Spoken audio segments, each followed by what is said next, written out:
It's never too early to start the conversation about money at home. Teaching kids real-world financial skills and giving them the tools they need to succeed can help them build confidence for life. Clayton DeHaan with Bank of America joins me now to discuss this important topic. Welcome. Thank you. How are you doing today? I'm good. Thanks for coming. Of course. So, Oregon made financial literacy a graduation requirement. Yes. But why is the role that parents and guardians play still so important? Well, let me just state that I am so excited that Oregon has taken this so seriously. Financial literacy is such an important skill for people to be able to have. And as you really think about what is talked about in schools, right?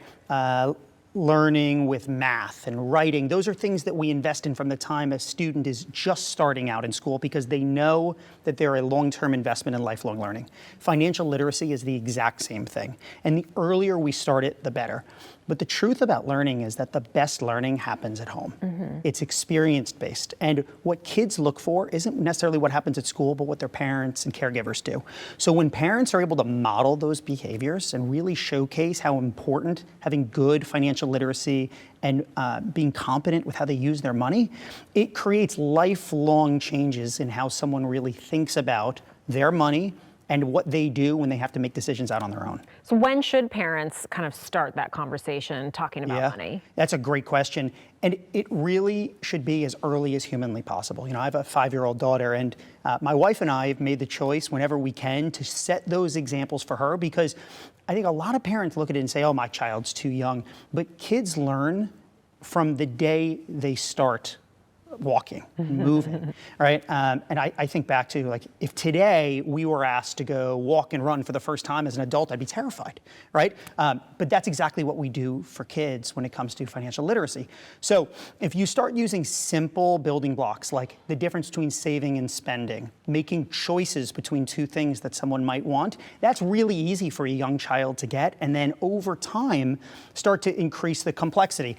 Where is money earned from? Or even, how do I make a stream of income off of money that I've saved? Those are ways to take it to the next level, but even starting at the basics can be important. Yeah, just grocery shopping, saving for a toy. That's exactly right. Yeah, those understand. examples that you can show firsthand. I'm in the store and I have a choice between these two things, or I want to save for buy a toy, but I need to do it over a couple of months. And the value for the child in learning that is so much more because they know they were part of that decision.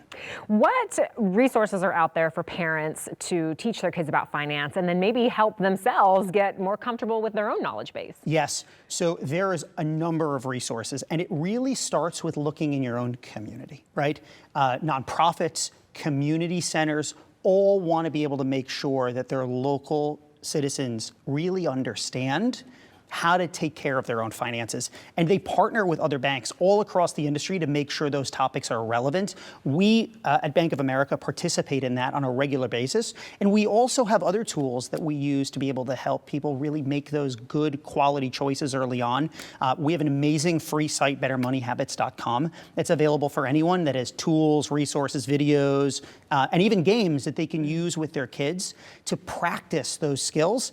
And then for those who are needing a little bit more assistance, they can go into any financial center across Oregon or Southwest Washington and be able to get a personalized plan and bring your kids in and have that conversation with a banker who can help set that plan up for you. And what about starting their own bank account? When should that happen? And what kinds of tools and resources and characteristics of the account should we be looking for? It's a question I get asked by parents so often, and the decision really is based on what's best for the parent and the kid. But here's the advice I will give you.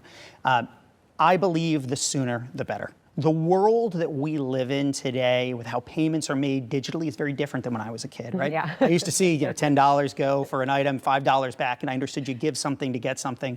These days, my daughter watches me pay for groceries and she sees this magic card I tap and she just thinks I walk out with groceries, right? So the earlier a child is able to have a bank account and start to see that it's not this mythical creature, there is actually something that's happening behind the scenes. There's real money there that's being used to pay for something. It makes it real for them. And the tools that we give to parents are important.